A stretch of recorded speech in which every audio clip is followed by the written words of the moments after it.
ദൈവത്തിൻ്റെ സ്വന്തം നാടായ കേരളം ഇന്ന് കാലൻ്റെ സ്വന്തം നാടായിട്ട് മാറി. നമ്മുടെ പല വീടുകളും കണ്ണീരുണങ്ങാത്ത വീടുകൾ ആളുകളുടെ കൂട്ടായ്മയായിട്ട് മാറി. പലരും അക്രമം കാണിക്കുന്നത് ലഹരി മരുന്നുകൾ ഉപയോഗിച്ചിട്ടാണെങ്കിൽ ചിലരെ മരണത്തിലേക്ക് തള്ളിവിടുന്നത് തികഞ്ഞ നിസ്സംഗതയുടെ, ഒരാളെ സഹായിക്കാനുള്ള മനസ്സില്ലായ്മയുടെ കാരണത്തിൻ്റെ പുറത്താണ്. നമുക്കറിയാം, കഴിഞ്ഞ ദിവസം കോട്ടയത്ത് ഷൈനി എന്ന് പറയുന്ന 43 വയസ്സ് മാത്രം പ്രായമുള്ള 43 വയസ്സുള്ള ഒരു യുവതിയും 10ഉം 11ഉം വയസ്സുള്ള 2 പെൺകുട്ടികളും ട്രെയിനിന്റെ മുമ്പിൽ ചാടി മരിച്ച സംഭവം കേരളത്തിലെ ജനമനസാക്ഷിയെ കരയിച്ചതാണ്. നമുക്കറിയാം, അവരെ കുടുംബങ്ങളിൽ ചില പ്രശ്നങ്ങളുണ്ട്. ഭർത്താവുമായിട്ട് അകന്ന് സ്വന്തം വീട്ടിലേക്ക് താമസം മാറ്റിയിട്ട് ഏതാണ്ട് 9 മാസമായി. ആ സ്വന്തം വീടെന്ന് പറയുന്നത് അമ്മയ്ക്ക് ക്യാൻസർ, സാമ്പത്തികമായിട്ട് ഒരുപാട് പ്രശ്നങ്ങൾ. അതുകൊണ്ട് BSc നേഴ്സിംഗ് കഴിഞ്ഞ ഷൈനി പല വാതിലുകൾ കയറിയിറങ്ങി ഒരു ജോലിക്ക് വേണ്ടി. ഭർത്താവിൻ്റെ ഏകാധിപത്യം കൊണ്ട് BSc നേഴ്സിംഗ് കഴിഞ്ഞ് ഷൈനിക്ക് തുടർന്ന് ജോലിക്ക് പോകാൻ സാധിക്കാത്ത അവസ്ഥ വന്നു. അദ്ദേഹം പറയുന്നു, സ്ത്രീകൾ ജോലിക്ക് പോകുന്നത് ശരിയല്ല. ഞാൻ ജോലി ചെയ്ത് പണമുണ്ടാക്കുന്നുണ്ട്. ആ പണം ഉപയോഗിച്ച് BSc നേഴ്സിംഗ് കഴിഞ്ഞ ഷൈനി വീട്ടിൽ കുത്തിയിരുന്നാൽ മതി, കുട്ടികളെ നോക്കിയാൽ മതി, അവരുടെ വസ്ത്രങ്ങൾ അലക്കി കൊടുത്താൽ മതി, അവരെ സ്കൂളിൽ അയച്ചാൽ മതി. വീട്ടിൽ നിന്നും വെളിയിലേക്ക് തല പോലും പുറത്ത് കാണിക്കരുത് എന്ന് പറഞ്ഞ് തുടങ്ങിയതാണ്. പിന്നെ അത് അസ്വസ്ഥത വർദ്ധിച്ചു. ഒരു തരത്തിലും ഒന്നിച്ച് ജീവിക്കാൻ പറ്റില്ല എന്ന സാഹചര്യം വന്നു. ആ സാഹചര്യത്തിലാണ് അവരൊരു തൊഴിൽ തേടി നടന്നത്.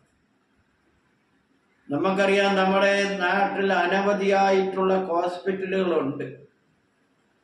കേരളം എന്ന് പറഞ്ഞാൽ തഴച്ചു വളരുന്ന ഏക വ്യവസായം ഹോസ്പിറ്റലുകളുടെ നടത്തിപ്പാണ്. ദൈവത്തിൻ്റെ ആളുകളും ഹോസ്പിറ്റൽ നടത്തുന്നുണ്ട്. കർത്താവിൻ്റെ പേരിൽ ഒരുപാട് ഹോസ്പിറ്റലുകൾ കേരളത്തിൽ നടക്കുന്നുണ്ട്. കർത്താവിന് പോലും പൊറുക്കാത്ത രീതിയിലുള്ള രീതികളാണ് അവിടെയുള്ളത്.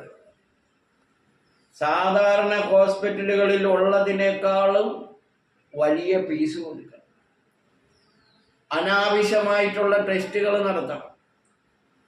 അങ്ങനെ ബ്ലേഡുകാരൻ്റെ മനസാക്ഷിയോടുകൂടി പ്രവർത്തിക്കുന്ന കർത്താവിൻ്റെ പേരിൽ അനവധിയായ സ്ഥാപനങ്ങൾ കേരളത്തിലുണ്ട്. അപ്പോൾ ഈ ഷൈനി എന്ന് പറഞ്ഞ ആ യുവതി വിചാരിച്ച് ഇവര് എപ്പോഴും നാവെടുത്താൽ 40 വട്ടം കർത്താവിൻ്റെ സ്നേഹത്തെക്കുറിച്ചാണ് പറയുന്നത്. കർത്താവ് സ്നേഹമാണ്. കർത്താവ് പറഞ്ഞു, നീ നിന്നെ പോലെ തന്നെ നിന്റെ അയൽക്കാരനെയും സ്നേഹിക്കണമെന്ന് പറഞ്ഞു എന്ന് പറഞ്ഞിട്ടാണ് അൾത്താരയിൽ കയറി നിന്നിട്ട് ഈ അച്ഛന്മാരൊക്കെ നിർത്താതെ ഉപദേശിക്കുന്നത്. പക്ഷെ ഇവരുടെ കയ്യിലിരിപ്പെന്താ? അയൽവാസിയെ പോയിട്ട് ഒരു മനുഷ്യന് പോലും ഒരു സ്നേഹം കൊടുക്കുന്നത് പോട്ടെ, അറുത്ത കൈക്ക് ഉപ്പ് തേക്കാത്ത ഒരു തരം നികൃഷ്ട ജന്മങ്ങളായിട്ട് മാറിയിട്ടുണ്ട് നമ്മുടെ പല അച്ഛന്മാരും. രൂപതയില്ലേ ഉണ്ട്, ഇടവകയില്ലേ? ഇടവകയുണ്ട്. ഓരോ ഇടവകയിലുമുള്ള ജീവിക്കാൻ ബുദ്ധിമുട്ടുന്നവരെ കുറിച്ച് അവർ ആലോചിക്കുന്നുണ്ടോ? ഇപ്പൊ അവർക്ക് ഇടവകയിലിരിക്കാൻ സമയമില്ല. അച്ഛന്മാരൊക്കെ ഉപദേശം കഴിഞ്ഞിട്ട് കറങ്ങി നടക്കുകയാണ്. കറക്കം മുഴുവൻ കർത്താവിൻ്റെ പേരിൽ. ആരെങ്കിലും ജീവിക്കാൻ മാർഗമില്ലാതെ ഒരു സഹായം ചോദിച്ചാൽ അവര് പറയും, ഞങ്ങൾ പ്രാർത്ഥിക്കാം, ഞങ്ങൾ കർത്താവിനോട് പറയാമെന്നാ പറയും. കോട്ടയത്തെ ഏറ്റവും വലിയ ആസ്പത്രിയാണ് കാരിത്താസ്. ആ കാരിത്താസ് ആസ്പത്രിയിൽ ഷൈനി ജീവിക്കാനും 2 കുഞ്ഞുങ്ങളെ പോറ്റുവാനും വേണ്ടി BSc നേഴ്സിംഗ് കഴിഞ്ഞ് ഷൈനി ഒരു ജോലിക്ക് അപേക്ഷിച്ചു. പലവട്ടം കയറിയിറങ്ങി. അവസാനം അവര് ഷൈലോക്കിന്റെ ഉള്ളിലിരിപ്പ് പറഞ്ഞു, ഒരു ദിവസം 1 കൊല്ലം പണിയെടുത്തു, 10 രൂപ ശമ്പളമില്ല, നിങ്ങൾക്ക് പണിയുണ്ട്, ശമ്പളം തരികയില്ല. അതും ആ വാതിലും അടഞ്ഞ് എന്ന് ഉറപ്പ് വരുത്തിയതിന് ശേഷം, സഹായിക്കേണ്ടവരൊക്കെ കൈമലർത്തിയതിന് ശേഷം, അവസാനം ആ 2 പിഞ്ചു കുഞ്ഞുങ്ങളെയും കൂട്ടി ട്രെയിന് തലവെക്കേണ്ട ഗതികേട് ഷൈനിക്ക് വന്നെങ്കിൽ അത് ഈ കേരളത്തിലെ കത്തോലിക്കാ സഭയുടെ പരാജയമാണ്. കർത്താവും കത്തോലിക്കാ സഭയും തമ്മിൽ കടലും കടലാടിയും പോലെയുള്ള ബന്ധം മാത്രമേ ഉള്ളൂ. പാവപ്പെട്ടവനോട് കാരുണ്യമില്ലാത്തവൻ കർത്താവിന്റെ പേരിൽ ബഹളം വെച്ചാൽ വല്ല കാര്യമുണ്ടോ?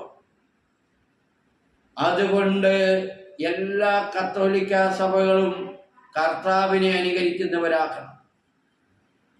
കർത്താവിനോട് പ്രാർത്ഥിക്കുമ്പോ ഹൃദയത്തിൽ ദയുണ്ടാവണം. നിങ്ങൾ തിന്ന് സുഖിച്ച് അർമാദിച്ച് കഴിയുമ്പോ ഒരു നേരത്തെ ആഹാരത്തിന് കഷ്ടപ്പെടുന്നവരുണ്ടെങ്കിൽ അവരെ കുറിച്ച് ചിന്തിക്കണം. അതാണ് കർത്താവിന്റെ ദൗത്യം. അതാവണം കത്തോലിക്ക സഭയുടെ ദൗത്യം. മറക്കരുത്, നിങ്ങൾ ചെയ്യുന്ന ക്രൂരത കൊണ്ട് ഒരു കുടുംബമില്ലാതായെങ്കിൽ കർത്താവ് ഒരിക്കലും പൊറുക്കുകയില്ല എന്ന് മാത്രം പറഞ്ഞുകൊണ്ട് എൻ്റെ വാക്കുകൾ അവസാനിപ്പിക്കുന്നു. സ്നേഹത്തോടെ EM ജോസഫ്.